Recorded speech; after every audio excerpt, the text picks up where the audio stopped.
Bienvenue dans le podcast Shine, le podcast qui permet aux femmes de rayonner. Je suis Christine Levicki, coach et auteure de plusieurs best-sellers de développement personnel, dont J'arrête de râler et J'arrête de vivre ma vie à moitié endormie, tous les deux publiés aux éditions Erol. À travers les différents épisodes de ce podcast, je souhaite vous permettre de rayonner dans votre carrière ou votre business, de rayonner dans vos familles, de rayonner dans votre sexualité et de rayonner dans tous les domaines de votre vie. Aujourd'hui, j'ai une demande spéciale pour vous. Je suis en pleine création d'un tout nouveau programme de coaching pour 2025 et il est essentiel pour moi qu'il soit parfaitement aligné avec vos besoins, vos défis et vos aspirations. Et pour cela, j'ai besoin de votre aide précieuse. Prenez juste 10 minutes pour répondre à un petit questionnaire. Ce sera l'occasion de réfléchir à votre propre parcours et à ce que vous souhaitez prioriser en 2025. Et en remerciement, je vous offre un cadeau exclusif, mes 10 affirmations favorites pour transformer 2025 en une année extraordinaire. Ces affirmations vous apporteront une bonne dose d'énergie positive et vous aideront à avancer avec clarté et confiance.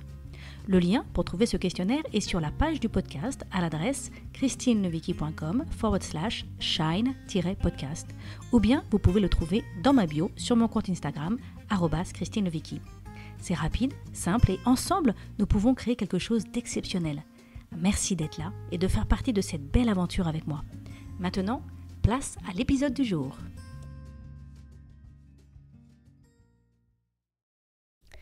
Bonjour et bienvenue dans ce nouvel épisode de Shine. Et aujourd'hui, j'ai l'immense plaisir de vous proposer un épisode solo. J'ai eu envie d'aborder le thème d'aujourd'hui samedi dernier. Alors samedi dernier, je suis allée à un cours de danse extatique à Santa Monica, à Los Angeles. J'étais donc sur la piste de danse, entourée d'une 60aine de personnes, dans un magnifique studio baigné d'une douce lumière. Il y avait un DJ qui jouait une musique incroyable et on était aussi guidés avec légèreté, avec quelques suggestions, rien de très strict ou organisé. Ce cours de danse a commencé par une musique toute douce et grâce à cette musique toute douce, j'ai pu vraiment créer un espace intérieur pour reconnecter à moi-même, reconnecter à mes ressentis, reconnecter avec ce qui était là dans l'instant présent. Et puis ensuite, petit à petit, le rythme s'est accéléré, la mélodie s'est dynamisée aussi et l'énergie s'est ouverte vers les autres. Et c'est dans ce moment magique que j'ai réalisé, encore une fois, à quel point la danse a transformé ma vie. Et dans cet épisode, j'ai envie de vous raconter comment la danse m'a libérée, comment elle m'a permis de me reconnecter à mon corps, mais aussi de trouver ma liberté pour pouvoir vivre pleinement. Dans cet épisode, je vais vous partager aussi des souvenirs marquants, comme ce jour où j'ai reconnecté avec la petite fille de 8 ans en moi, ou encore cette prise de conscience incroyable que danser, c'est comme se faire l'amour à soi-même. Mais aussi, je vais vous parler des défis que je rencontre encore aujourd'hui pour faire une place à la danse dans ma vie. Allez, on y va ? C'est parti! Alors, mon histoire d'amour avec la danse a commencé pour moi en 2007. À cette époque, j'avais 33 ans, j'étais maman de 3 jeunes enfants, une fille de 6 ans, une de 4 ans et une petite dernière de 1 an.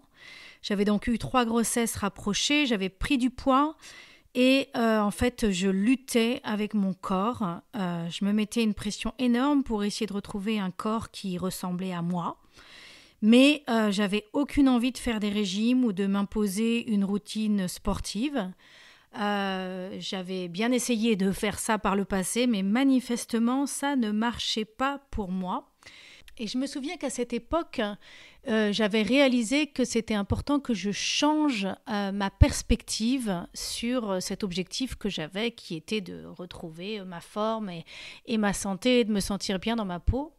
Et j'avais bien compris que avoir comme objectif de perdre 8 kilos, avoir comme objectif de faire du sport ou avoir comme objectif de réussir un régime, en fait, c'était absolument pas réjouissant comme objectif. Et donc, j'avais décidé de changer mon regard et de me fixer un objectif différent. Alors pour la petite anecdote, cette manière de se fixer des objectifs est aujourd'hui quelque chose que j'enseigne depuis plus de 10 ans dans mon séminaire Wake Up. Vous pouvez aussi vous procurer mon livre J'arrête de vivre ma vie à moitié endormie. Vous verrez, il y a tout un process pour se fixer des objectifs. Et ça a commencé notamment à cette époque-là pour moi, où j'ai réalisé que c'était très compliqué pour moi de me fixer un objectif que je n'avais pas vraiment envie de réaliser. Alors bien évidemment, j'avais envie de perdre les 8 kilos, mais je n'avais pas du tout envie de faire ce qui était nécessaire pour y arriver. Et donc, je réalisais que c'était une impasse de se fixer des objectifs comme ça. Et donc, j'ai choisi de changer de regard sur mon objectif et de lui trouver un autre angle. Et je m'étais fixé comme objectif, à l'époque, de trouver une activité sportive ou une activité qui me mette en mouvement, mais qui aussi me mette en joie. Et donc, j'étais partie à l'aventure pour faire la tournée des différents clubs sportifs ou centres qui proposent des activités. Et c'est comme ça que j'ai découvert, dans un lieu où il y avait une porte ouverte, et c'est comme ça que j'ai découvert le NIA. Et la prof m'a dit, viens, il y a un cours de NIA qui commence maintenant, tu devrais essayer.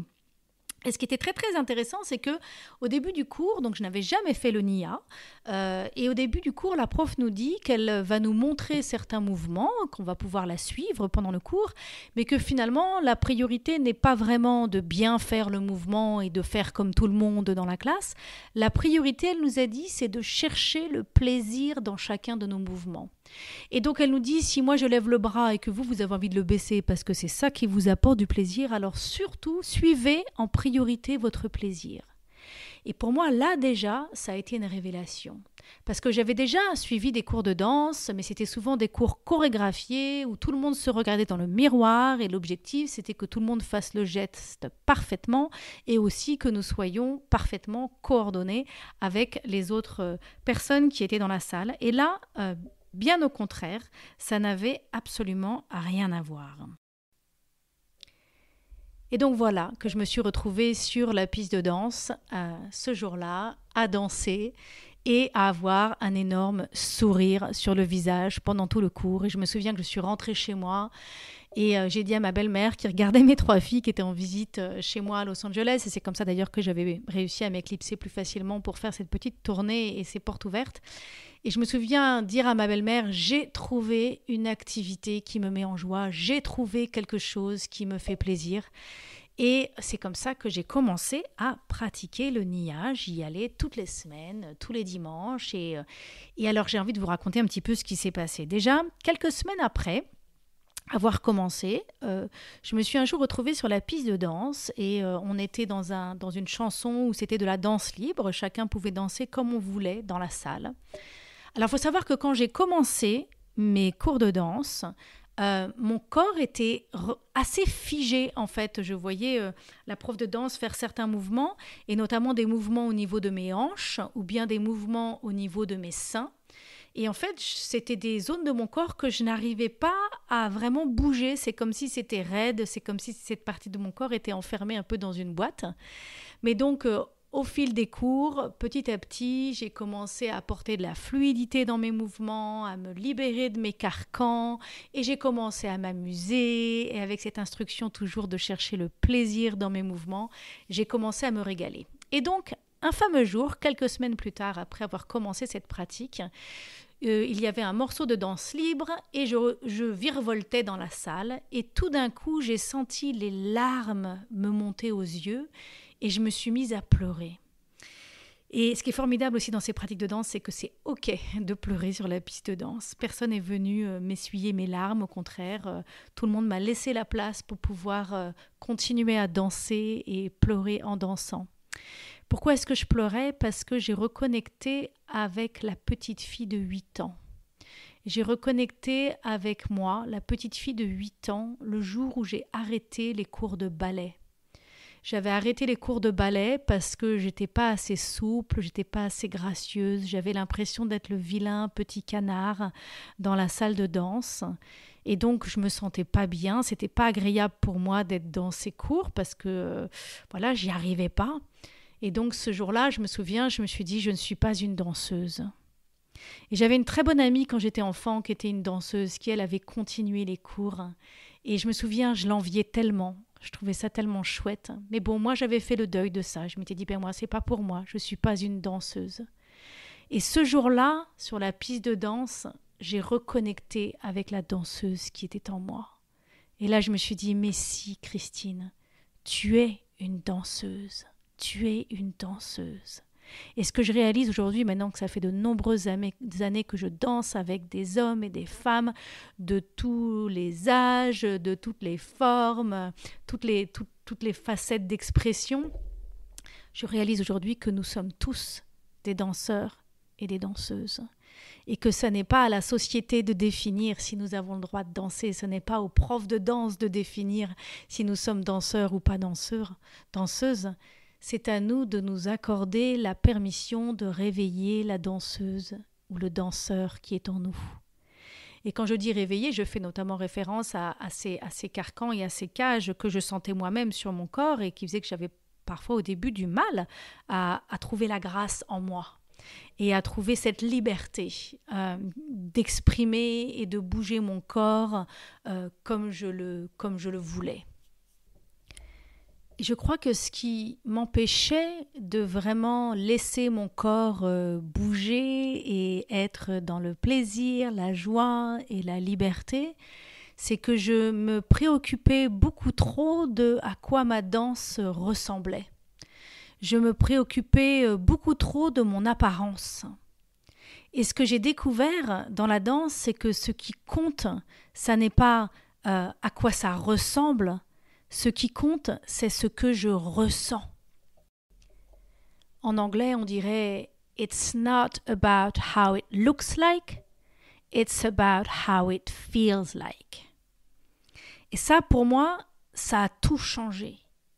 Tout d'un coup, j'ai commencé à placer mon attention sur les ressentis de mon corps plutôt que de placer mon attention sur l'apparence de mon corps. Ça a été la révolution.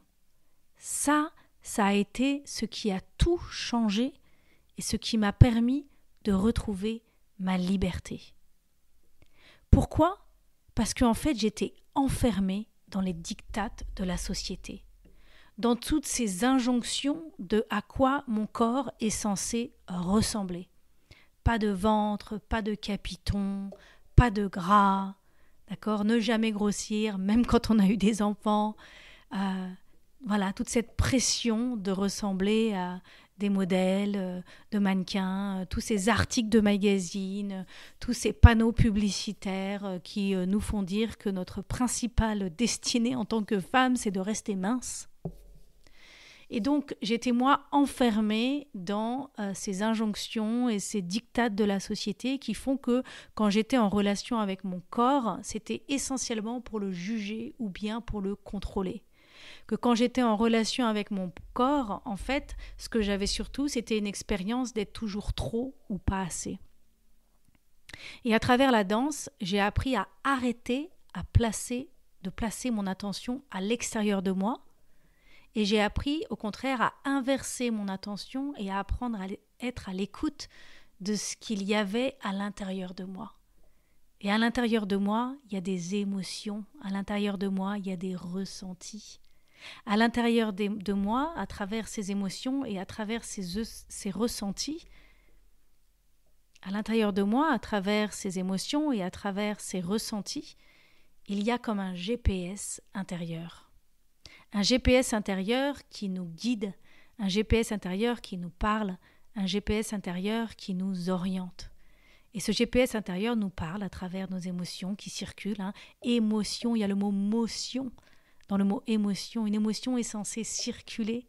Combien d'entre nous aujourd'hui ne vivons pas nos émotions parce que nous ne nous sentons pas en sécurité de les vivre ? En tant que femme, on nous a tellement toujours dit qu'il fallait qu'on soit souriante et conciliante, qu'on ne s'accorde pas la permission de ressentir ce qu'on ressent réellement par rapport à ce qui nous arrive dans notre vie. Donc j'ai appris avec la danse à ne pas mettre mon attention sur mon apparence, mais à mettre mon attention sur mes ressentis. Et ce qui s'est passé, c'est que j'ai commencé à ressentir du plaisir d'être dans mon corps. À travers les mouvements, à travers l'exploration de tous ces mouvements, toujours avec cette instruction de se dire la priorité c'est d'aller chercher le plaisir dans le mouvement, j'ai pu ressentir du plaisir à être dans mon corps. Et ça a tout changé. Parce que moi, avant, je ne faisais que juger négativement mon corps. Mon corps était finalement plutôt tout le temps une source de problèmes et une source de contraintes.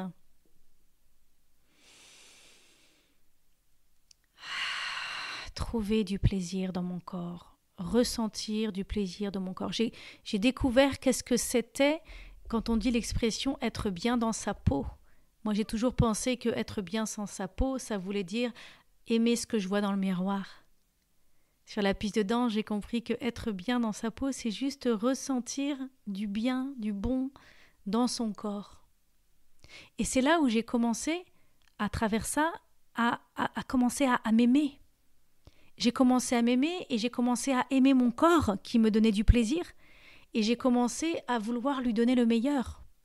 J'ai commencé à vouloir faire bouger mon corps pour les bonnes raisons, juste parce que je sentais que mon corps aimait ça, que ça lui faisait du bien de bouger et non pas bouger mon corps pour brûler mes calories. J'ai commencé aussi à donner des bons aliments à mon corps. Non pas pour compter les calories ou pour chercher à faire un régime, mais juste parce que j'ai commencé à être à l'écoute de mes ressentis. Et j'ai pu remarquer que quand je mange certains aliments, mon corps il va bien, il fonctionne bien, il est bien. Et que quand je mange d'autres aliments, mon corps fonctionne moins bien. J'ai des gonflements, j'ai des mal de tête, j'ai des problèmes de digestion, je me sens pas bien.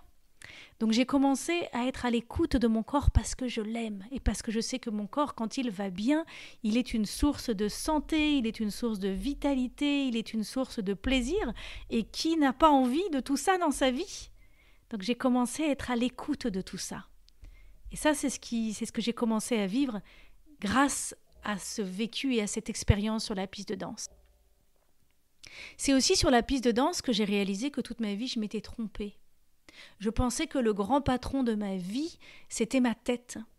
Je pensais que ce qui allait me permettre de réussir dans ma vie, c'était ma capacité à prendre des décisions et aussi ma capacité à cocher les cases de ma to-do list. Donc c'était ma capacité à faire et à penser.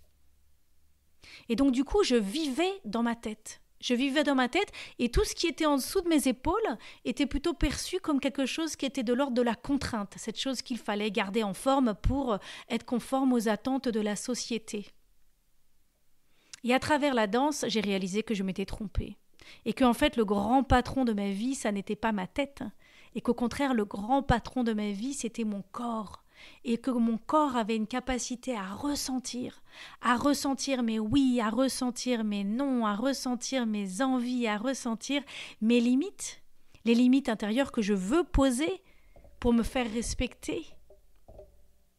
J'ai découvert que je portais en moi une sagesse profonde, mais que pour pouvoir entendre cette sagesse, il fallait que j'apprenne à taire un petit peu les pensées de ma tête et aller à l'écoute des ressentis de mon corps.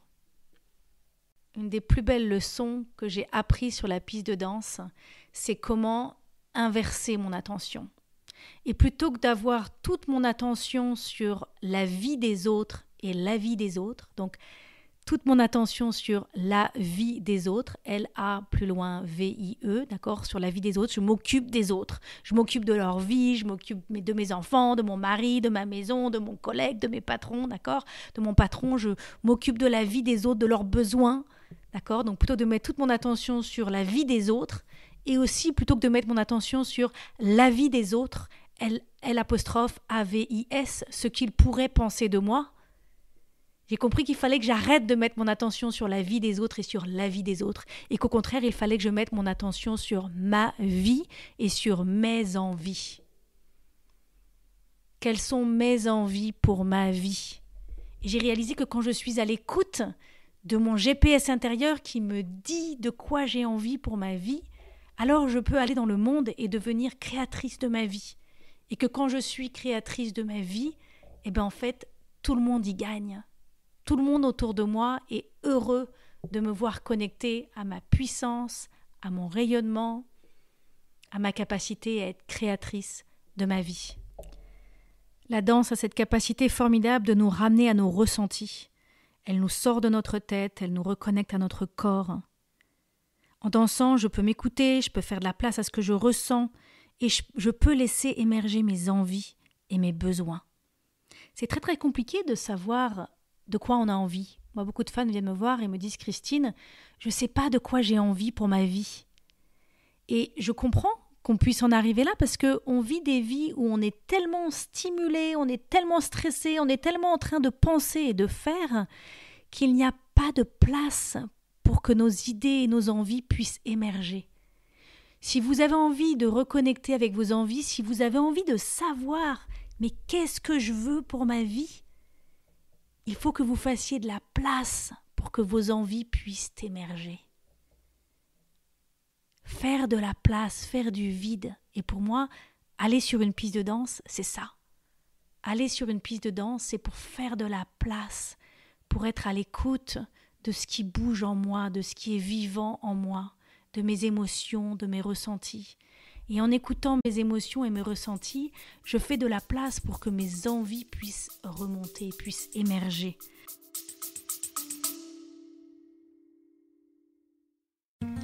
Aujourd'hui, j'ai une demande spéciale pour vous.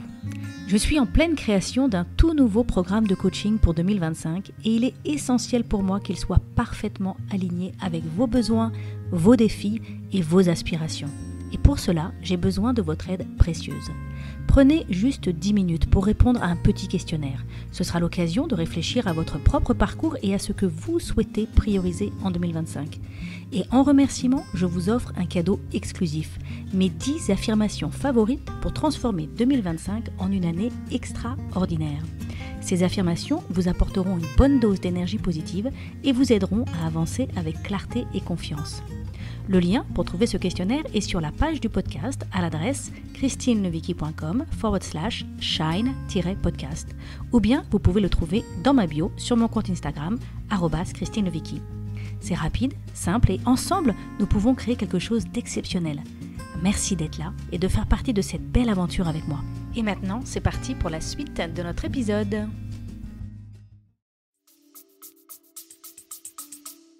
Je fais souvent l'analogie avec mes envies et les bulles de champagne qui remontent à la surface de la coupe de champagne. Est-ce qu'aujourd'hui, vous qui m'écoutez, vous sentez que vous avez de la place dans votre vie pour laisser vos envies émerger ? C'est impossible à vos envies d'émerger si vous êtes complètement débordé à faire des choses et à penser. Moi, je réalisais qu'avant, je pensais ma vie, je gérais ma vie, mais je ne vivais pas ma vie, je n'étais pas présente à moi-même et à ma vie. Je ne peux pas être présente à mes envies si je ne suis pas présente à moi-même et à ma vie. Et pour moi, la piste de danse est un espace pour explorer ça. Samedi dernier, j'ai aussi eu une prise de conscience incroyable. Comme je vous disais au début de cet épisode, on a commencé tout doucement, la routine a commencé vraiment tout doucement. On dansait un peu chacun de notre côté avec une musique très très douce et on était guidés à vraiment être présents à nous-mêmes et nous offrir le meilleur. Et bouger au rythme qui était le mieux pour nous et de faire les mouvements qui étaient les mieux pour nous et de vraiment être à l'écoute de nous-mêmes. Et là, je me suis dit, c'est dingue en fait, j'ai l'impression que là, en dansant, je suis en train de me faire l'amour. Quand on réfléchit à notre meilleur amant, quand on réfléchit à quelqu'un, notre fantasme de comment on aimerait qu'on nous fasse l'amour, moi quand je pense à ça, je me dis, en fait, la personne qui pourrait me faire l'amour de la meilleure manière possible, ça serait une personne qui arrive à venir à ma rencontre exactement là où je suis. Une personne qui arrive à être, en anglais on dit tuned in, qui arrive à être tellement connectée à où je suis et ce que je ressens qu'elle me donne exactement le geste ou l'attention parfaite par rapport à où je suis. Et je me suis dit qu'en dansant comme ça, là, tout doucement, sans chercher à suivre une chorégraphie, sans chercher à faire comme les autres, mais juste en cherchant à exprimer ce qui est là, ce qui est vivant, dans l'instant présent, et bien là, je pouvais du coup être mon meilleur amant. Là, je pouvais du coup me donner de l'amour et vivre une histoire d'amour avec moi-même. Une histoire d'amour où je m'accueille telle que je suis, où je n'ai rien à changer, je n'ai rien à faire autrement. J'ai juste à placer mon attention sur moi, là, tout de suite, dans l'instant présent. Je peux m'accueillir. Et à partir de là, une fois que je me suis accueillie, la musique s'est un peu accélérée, et là, j'ai pu me célébrer. J'ai pu me célébrer, j'ai pu célébrer ma vie, et j'ai pu m'ouvrir aux autres. Une fois que j'étais bien connectée à moi-même, j'ai pu ouvrir mon attention et mettre aussi mon attention vers les autres, tout en gardant ma connexion avec moi-même. Et là, j'ai pu célébrer ma vie. Et puis, par certains moments, la musique s'est accélérée et même devenue un petit peu chaotique. Et là, j'ai pu faire sortir des émotions. J'ai pu crier, j'ai pu secouer, j'ai pu me détacher et lâcher des fardeaux que j'avais plus envie de porter.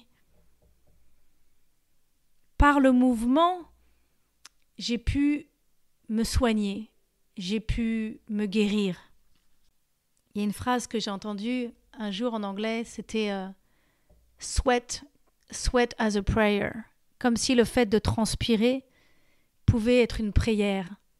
Quand dans notre prière on supplie sur quelque chose qu'on veut plus, ou on supplie pour quelque chose qu'on veut, eh ben on peut le faire en dansant ça. On peut secouer pour lâcher ce qu'on veut plus, et on peut danser pour appeler ce qu'on veut. Et je crois que c'est pour ça que je vois un lien entre la danse et la liberté. Je vois comment la danse m'a appris à me libérer des diktats de la société. La danse m'a permis de sortir de ma tête, de mes jugements, de mes limitations, et elle m'a permis de venir me rencontrer dans ma plus belle authenticité, dans ma vulnérabilité, mais aussi dans ma beauté, dans ma puissance. Et donc c'est comme si j'avais pris, à travers la danse, j'avais repris le pouvoir sur mon corps. Ça, c'est quelque chose qui est important, vous les femmes qui m'écoutez. J'ai l'intime conviction que les femmes ne pourront pas être libres tant qu'elles n'auront pas repris le contrôle sur leur corps. Il est urgent que les femmes arrêtent de se laisser dominer par les injonctions et les diktats de la société sur qu'est-ce qu'on doit faire avec notre corps, comment est-ce qu'on doit se comporter avec notre corps, qu'est-ce qu'on a le droit de faire, qu'est-ce qu'on n'a pas le droit de faire avec notre corps. Le meilleur moyen de contrôler une femme, c'est de dominer son corps. Il est urgent que nous retrouvions le pouvoir sur nos corps.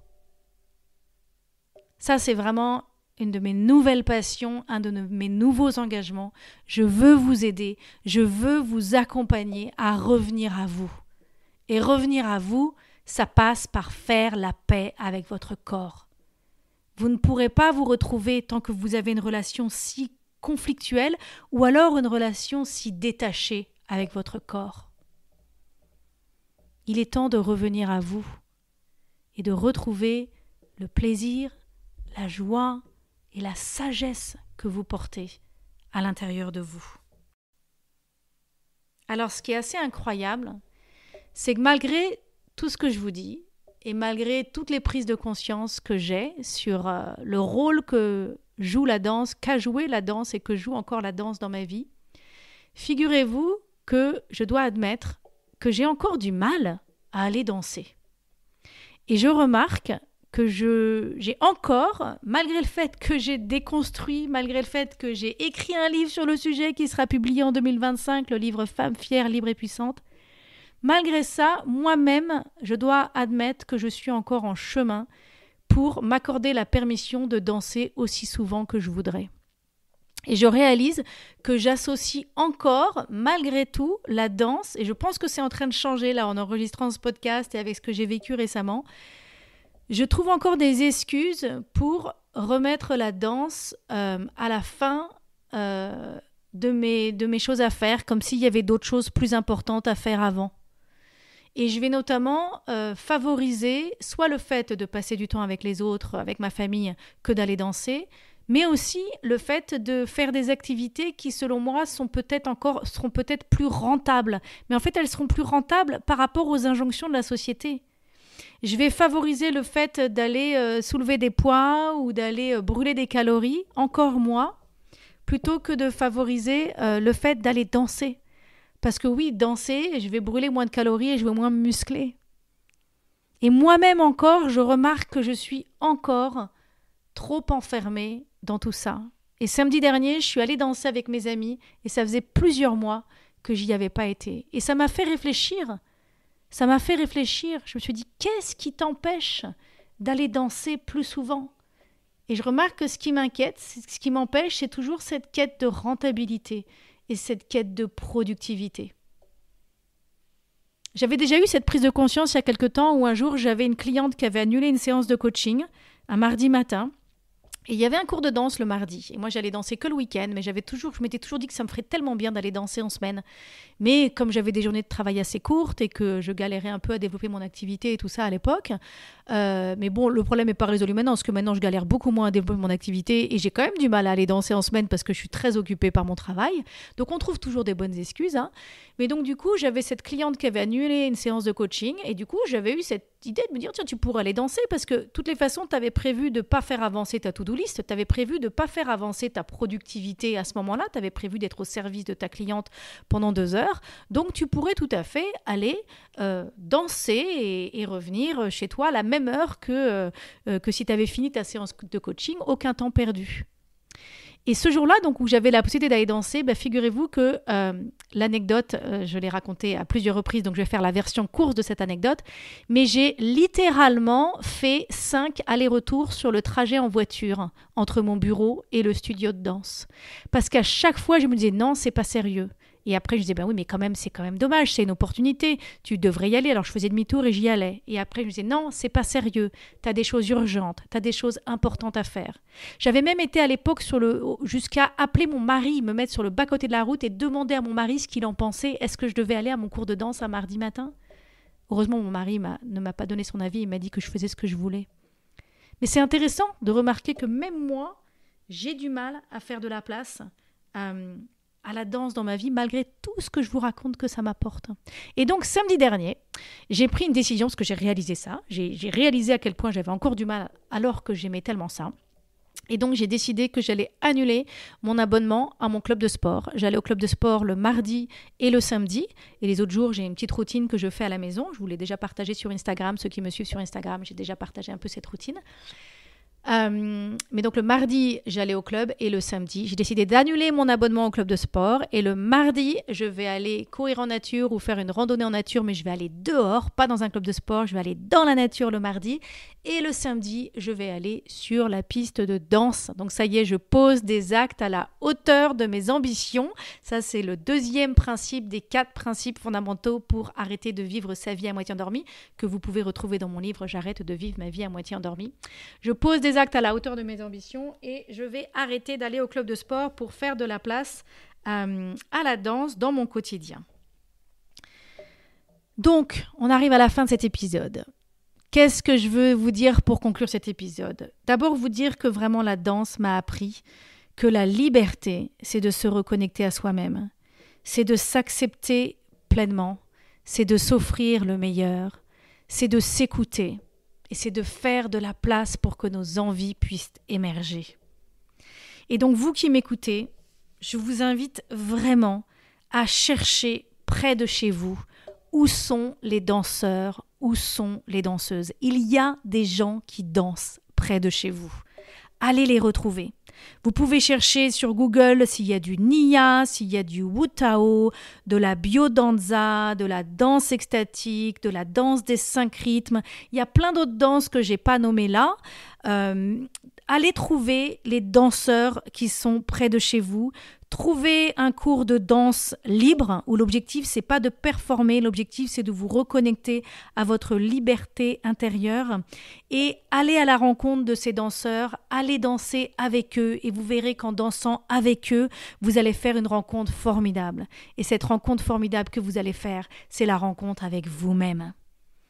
allez-y, n'attendez pas, mettez la danse au cœur de vos vies de la même manière que moi, je mets la danse au cœur de ma vie. Et laissez la musique jouer, faites un pas, puis faites un autre pas, et souvenez-vous que chaque mouvement est une célébration de votre vie. À très bientôt. Si tu aimes ce podcast et que tu veux m'encourager à continuer, je t'invite à mettre 5 étoiles à partir de ton téléphone sur Apple Podcast ou sur ta plateforme préférée. Tu peux aussi partager l'épisode que tu viens d'écouter avec ton entourage si tu penses que cela pourrait les intéresser. Et si tu as envie d'aller plus loin, j'ai créé un programme vidéo sur 5 jours gratuit pour t'aider à ne plus vivre ta vie à moitié endormie. Tu le trouveras sur mon site christinelevicky.com. Et je te rappelle aussi que tu peux me retrouver sur Instagram sous le nom Christine Levicky. Je t'attends pour échanger. En attendant, je te dis à bientôt pour un nouvel épisode.